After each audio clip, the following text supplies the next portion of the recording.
hariho abahora bancira iminsi ngo none hajya ngo azogira impanda igira kabiri bakabigira nk'irigara gose ngo ntibikunda maranje avuga ntimbeko mutimbe. Reka nsubire ndaguhe kaze nshuti munywanyi wacu, ndaguhe mwiriwe canke mwaramutse bivanye naho muherereye. Kuri uyu mwese mumviriza aya makuru yacu n'ibiganiro dutambutsa kuri imbonesha kure yacu ari nayo yanyu ya Burundi News TV. Ndaguhaye kaze nshuti munywanyi wacu, aka kanya tukaba tugarutse ngo tubashitse ko amakuru akomeye cyane ahejeje kudushikira nga mu gihugu cacu Burundi n'ayandi avurwa irya nino mu karere k'ibiyaga binini. Reka nsubire rero ndaguhe kaze nshuti munywanyi wacu kure wumviriza aya makuru yacu uherereye irya nino ku migabane y'amakungu ya kure, aho twumviriza muherereye irya nino mu karere k'ibiyaga binini. Reka ndaguhe kaze nshuti munywanyi wacu kuri wewe wumviriza aya makuru yacu uherereye nga mu gihugu cacu Burundi mu makomine agiye atandukanye mu bisata bitandukanye vy'igihugu. Turabaye kaze muri aya makuru akomeye cyane adushikiye aka kanya rero na makuru avuga muri politiki, umutekano n'agateka na muntu, tukabatohoreza tukabashitsa ko biganiro vyacu vya misi yose ido nido bikaba mu nyuma zuko kuri ureka nsubire ndagukengurukira cyane nshuti munywanyi kuri wowe wajeje gupyonda ijambo sabone. Kuba tarabikora akaniko karyonda gusoma no kumusiye video urabanditse ijambo sabone pyonde ko uracurabona arakazo jyana wenyene pyonde ko hama tuje turabana amakuru n'ibiganiro dutambutsa kuri Burundi News TV. Aka kanya rero ingingo nkuru turazifatira ku makuru akomeye cyane hejeje kudushikira nga mu gihugu cacu Burundi nyuma yuko umukuru w'igihugu Nyenicubahiro General Major Evaritse Ndayishimiye afashe ingingo gihutihuti ku bw'amasoko yacu mu biro vy'umukuru w'igihugu. Kuri ubu rero wasohowe itangazo ryerekeye ku gihugu c'Urwanda. Amakuru akomeye cyane rero adushikiye nyuma yuko umukuru w'igihugu c'u Burundi Nyenicubahiro General Major Evaritse Ndayishimiye amakuru akomeye cyane yaje kudushikira nyuma yuko aciye asaba yuko basohora itangazo giturumbuka rishika mu gihugu c'u Burundi. Kuri ubu rero iri tangazo ryoba riraba igihugu c'u Rwanda n'ibindi bihugu bitandukanye vyikitse mu kiza gikomeye cyane nyuma yuko igihugu c'u Burundi kibonekeje mu bikorwa bitandukanye nk'ivyo kurungika abasirikare mu kinyegero muri Repubulika Iharanira Intwaro Rusangi ya Kongo. Kuri ubu rero ibi birashobora gukwegera akarambaraye umukuru w'igihugu Nyenicubahiro General Major Evaritse Ndayishimiye. Iri tangazo ryoba ririko riraba igihugu c'u Rwanda ryoba ririmwo iki tugira ngo tubigaruke ko muri aya makuru akomeye cyane ahejeje kudushikira bikaba mu nyuma zuko umukuru w'igihugu Nyenicubahiro General Major Evaritse Ndayishimiye yahora asaba igihugu c'u Rwanda yuko co bashikiriza bamwe muri babategetsi mwumvirije yuko baba baratorotse igihugu c'u Burundi nyuma yuko bari bagerageje gutembagaza ubutegetsi mu mwaka wa 2015. Amakuru rero adushikira ava mu biro vy'umukuru w'igihugu na makuru akomeye cyane adahumuriza. Kuri ubu mwanya n'umwanya murashobora kumva yuko igihugu cacu c'u Burundi atagikozwe ibintu byo bigira bikomere cyane. Turibuze kubigaruka ko rero mu buryo bw'idonido bikaba mu nyuma zuko ari n'ibindi bikorwa bitandukanye biba biri kubibonekeza nga mu gihugu cacu c'u Burundi, ariko ngaho kuri Burundi News TV turavyegeranya tukabibashitsa ko biganiro vyacu vya misi yose idonido. Turaza kugaruka ku majwi akomeye cyane y'ibanga aka kanya turonse mu ibanga ntangire na cane kubijanye n'abasirikare mu Burundi barungitswe muri Repubulika Iharanira Intwaro Rusangi ya Kongo.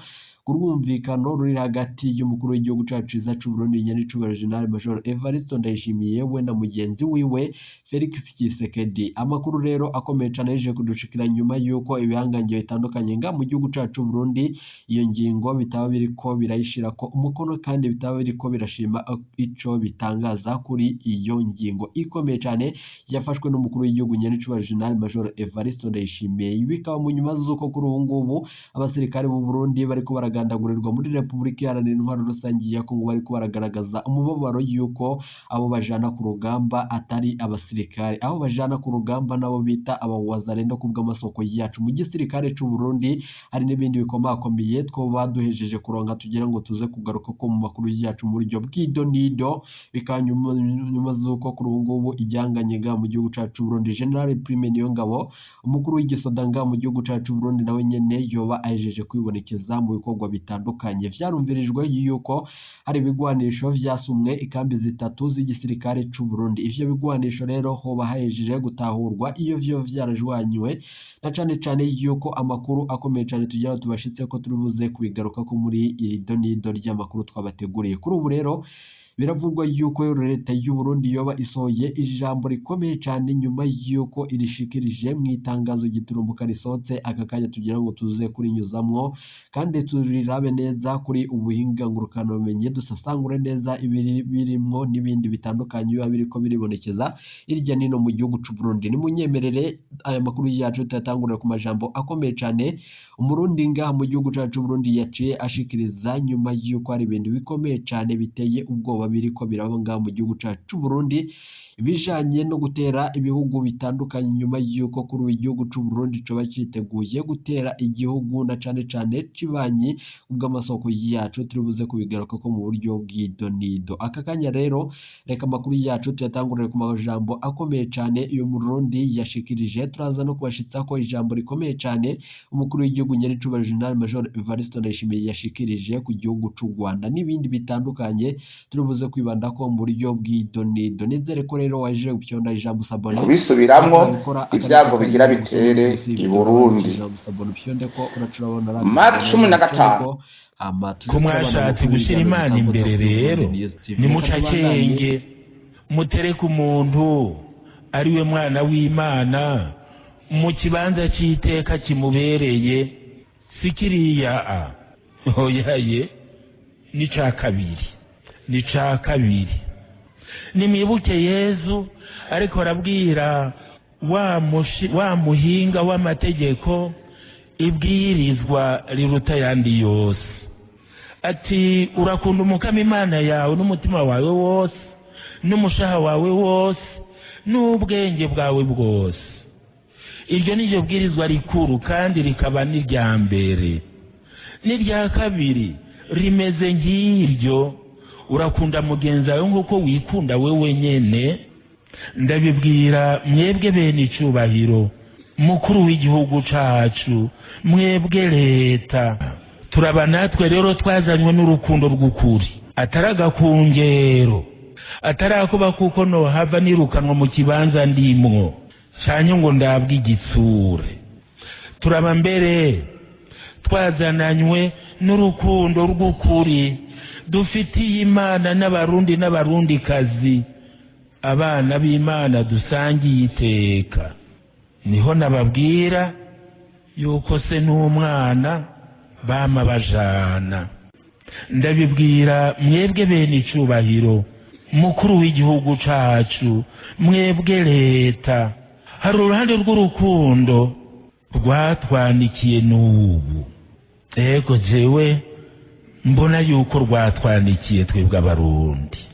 Urwo ruhande n'uruhe ukurekuriranira no gusubiza hamwe. Nibwira ko bavukanyi inkota yacumisa umushaha w'u Burundi igahakwa kubwica gaheriheri nukuri n'amacakubiri. Kenshi turabeshanya ngo afatiye ku amoko tutayiha atanu umwe ashobora kugira ati jewe nshaka kwibera uyu nangwa ayo macakubiri nta kindi kiyavyara atari inda ndende gukubirana ukurya abandi baraba abandi bariko barishwa n'inzara bakicwa n'indwara twokijije. Ivyo navyo bavukanye kugira ngo biranduke duheze dusubiye kugendera mu bumwe bwuzuye n'ukurekuriranira tugaheza tukagabiranira ikigongwe. Yesu Kristo nashimwe bwoko bw'Imana. Nagira ngo ntange imburi Imana yasubiye kumpa uyu munsi muri iki gitondo saha 10 gushika saa 11 z'iki gitondo cyo kwigenekerezo rya 29 ukwezi kwa gatandatu umwaka w'ibihumbi 2021. Reka tubanze dusenga Imana. Ndagushima Mana y'icubahiro, uri Imana ukomeye, uri Imana uhambaye, uri Imana ushitse amasezerano, uri Imana yuvuze biraba, uri Imana uhambaye winyegeje mu ijuru ata muntu numwe aragukubita ijisho ngo avuye intebe yicaye ko niyi.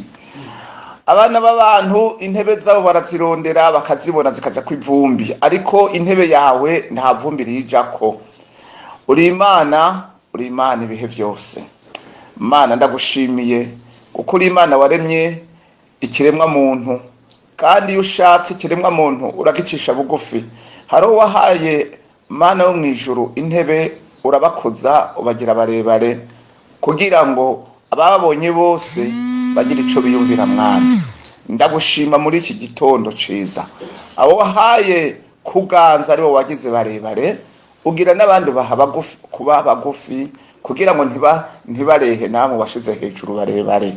Wewe rero urengeye abami bose bo mw'isi, abami bose bo mw'isi urabarengeye, kandi ndagushimiye Mwami no kuba waturamukije, wandamukije ukaramutsa igihugu c'Uburundi, reka n'isi yose Mwami, icubahiro ni icawe. Ndagushimiye uko wangendereye ukampa ubuhanuzi ngo ndabusohore ndabubwire abarundi, reka Mwami n'abanyamahanga ba muri iki gihugu. Ndagushimiye kuri Imana iteka ryose, mu izina ry'Umwami wacu Yesu Kristo, amen. Imana yangendereye muri aya masaha ya 10 y'igitondo kugeza 11 impa ubuhanuzi ku gihugu c'Uburundi. Simburi ya mbere, si ya kabiri, si ya gatatu. Imana iratugabishije, isubiye kuntuma muri iki gitondo ngo mbwire ababa muri iki gihugu c'Uburundi. Ntabwo iyi mburi iraba abakuru gusa, iyo tuvuze abakuru n'abantu bose bazi ko Umwami wacu Yesu Kristo ari Umwami n'Umukiza wacu, abo bose bitwa abakuru. Iyo Imana ivuze abantu baba muri iki gihugu, ni umuntu wese yaremwe n'Imana, yaba wera, yaba umuzungu, yaba umwirabure, iyi mburi iramuraba. Reka rero Imana iravuga ngo nimutihana, mwaranse kwihana, imburi zirengana, ntumuyu, ntumurya, ntuma n'uwundi. Imana irambwira ngo nje guhora amaraso yirirwa araseseka muri iki gihugu. Imana iravuga ngo inje kuko hirirwa harasahurwa imfuvyi n'abapfakazi, abantu bakanyagwa amatungo yabo, abakuru bari ngaho. Abapfakazi bakanyagwa, abakuru bari ngaho. Mbega wewe Imana yashize hejuru, yagushizaho hejuru ngo utwaze kunyaga. Uwo muntu arimwo aranyaga abandi, abantu barimwo baranyaga abandi. Imana irirahiye, iravuze, iramaramaje ngo iraje guhana abantu bose b'inkorabara, b'intumva, bangaza abandi bakabatwara amatungo yabo. Mana tubabarire cyane. Icimpira ijambo ryo mu gitabo ca Ezekiyeli 5 ihereye ku murongo wa 15 ushika ku murongo w'17. Reka tuhasome tuhumve. Ezekiyeli 5 umutwe w'ijambo ravuga ngo uko umushatsi wabaye ikimenyetso c'ivyago vyagera bitere i Burundi. Muri Bibiliya handitse Yerusalemu, ariko ni ivyago byera bitere u Burundi. Subiye kubisubiramwo, ivyago bigira bitere i Burundi. Mata 15 maze uzoba igitutsi n'agatwengo n'akabarore n'akajoreza mu mahanga agukikije. Ninagucira kwiteka mfise uburake n'ubushangashigwe, guhambariranya ishavu, ijewe Uhoraho mbivuze. 16 kandi nkabarasa imyampi mibi ya kigoyi yo kubageseza, iyo nzorungika kubatikiza, kandi nzobagwiza kw'amapfa. Mvune inkoni yanyu mwishimikije, niwo mutsima. 17 kandi nzobateza kigoyi n'ibikoko vy'inkazi bikugire nyakamara. Ikiza n'ibitenga vy'amaraso bizoca muri wewe, kandi nzoguterera inkota, nije Uhoraho mbivuze. Amen. uku ni kuhoraho agiye kwimara ishavu, agiye kwimara akagayo ku gihugu c'u Burundi. Mwarivye murabirundarunda, ariko ntaho mugiye kubirira, nta naho muzobijana. Mwarasahuye imfuvyi, musahura abapfakazi, ntabwo mugiye kubirambamwo. Mwaragiye mutuza abandi barangara, ntabwo namugiye kuronka amahoro. Nubwo wakoze ibyaha mu Burundi, nubwo wasahuye mu Burundi, ugata igihugu c'u Burundi ugatukoma kugahunga, inkota y'Imana iragusanze iyo wahungiye, wa mugabo we, wa musore we, wa mudamu we, wa nkumi we. Iyi mburi yaraba umuntu wese yakoze ibyaha. Imana irambwira ngo ndamaramaje, ngibi bintu ugiye kubirabisha amaso, abanje harakeye akumwa ku mugororotsi burije ku munyabyaha. Imana iragarukira nyereka ingabo igomoye izanye gutera iki gihugu. Nabonye ari ingabo zirezire koko, ingabo zirezire, amaso yazo asa n'igishirira, asa n'umucanwa, zambaye ivyuma gusa.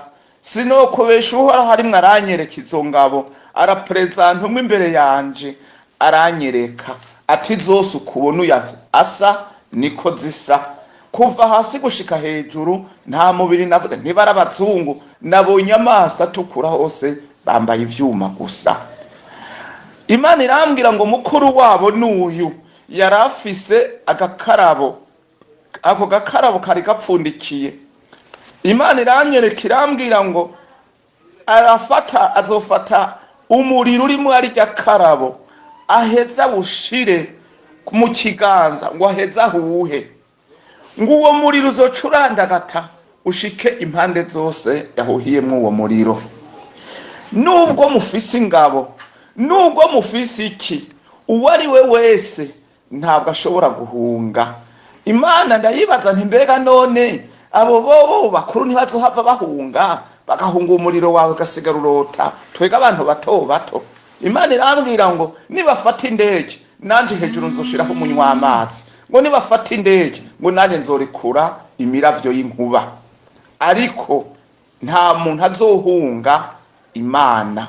Uzoja mu bwato mu kiyaga, Imana iravaho nanje nzosukamo umuyaga, ubwo bwato ntibuzorengana. Imana itubabarire cyane.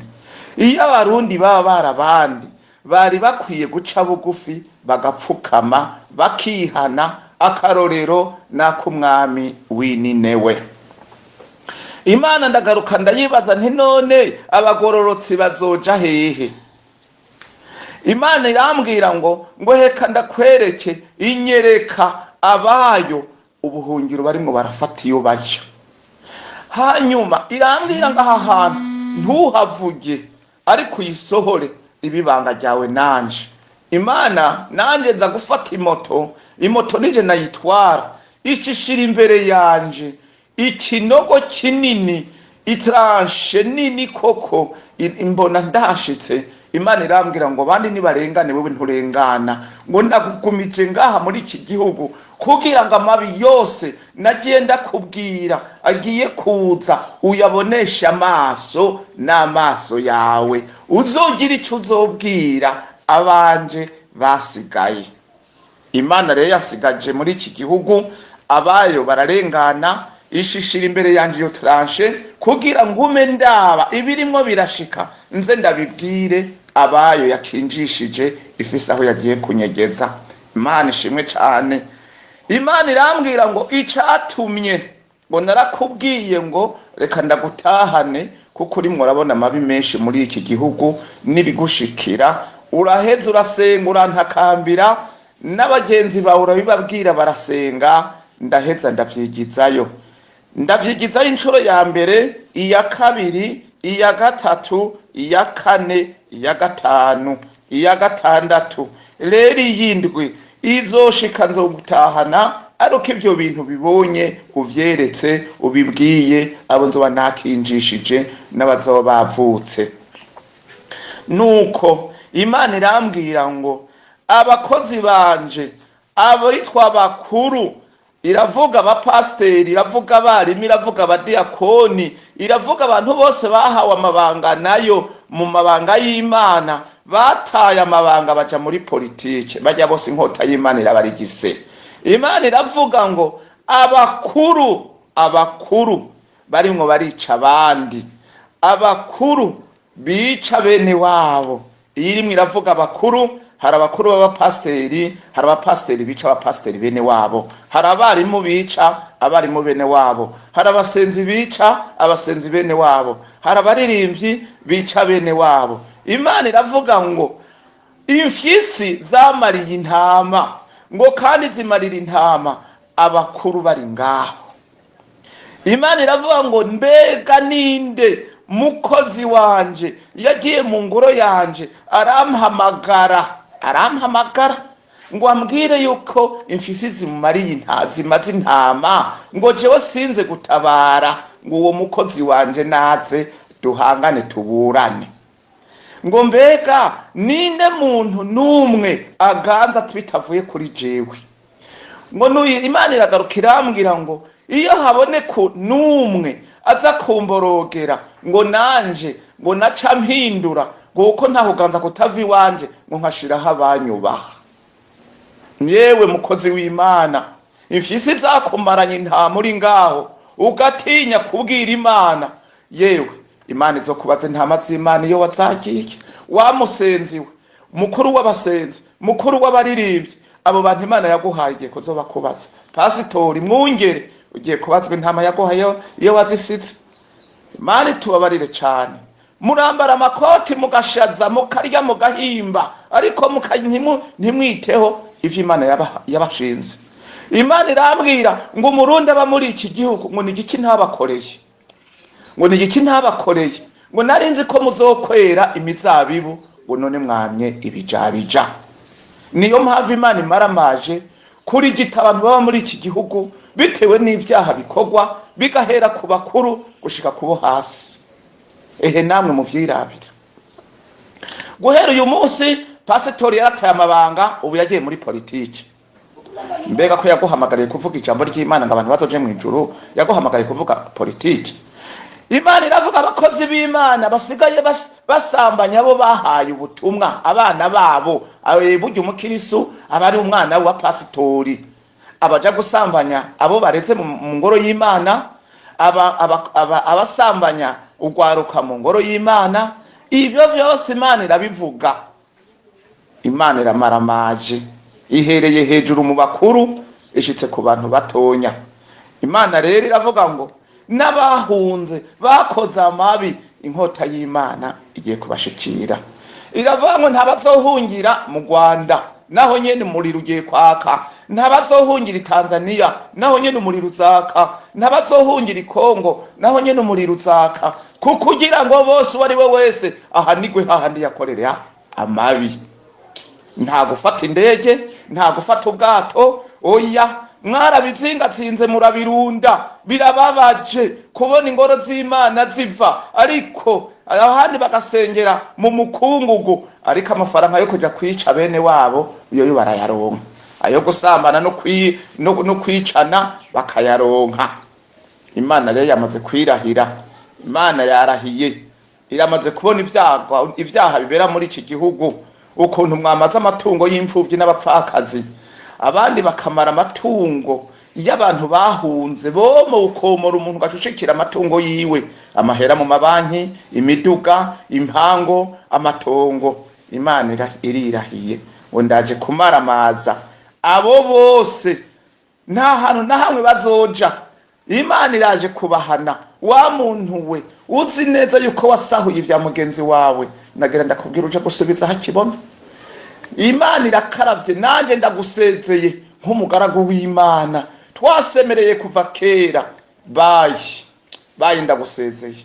Umurundi wese kandi aza kumva iyi mburi ayishikirize mugenzi we, umukozi w'Imana yumva ayishikirize abanyeshengero, umuntu wese ayumva ayibwire n'abandi.